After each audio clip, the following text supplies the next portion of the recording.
Hi guys, amazing day. Kumusta po sa bawat isa? Another day, it's another day in my life. Ngayon guys, gumagayak nga pala tayo ngayon. Papasok tayo. Advance OT guys ngayon dito. So since Wednesday, advance OT tayo mga guys. Kasi alam nyo, pag Wednesday kasi dito guys sa factory namin, walang mga overtime yung mga Taiwanese.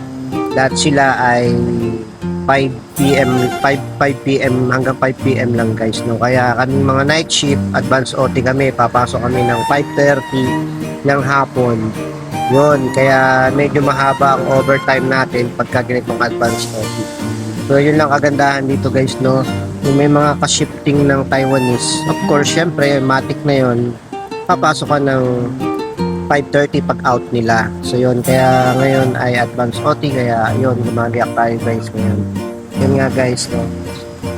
Advance OT, mag-i-in muna tayo ng time card tsaka yung ID. Yun na lang naman dito guys, factory namin. So parang smooth, hindi nakaka-stress.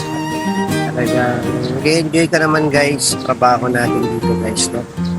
Kaya sa lahat ng ating mga kabayan dyan mga guys, mag-iingat tayo at enjoy lang natin ang araw-araw nating mga kinakaharap.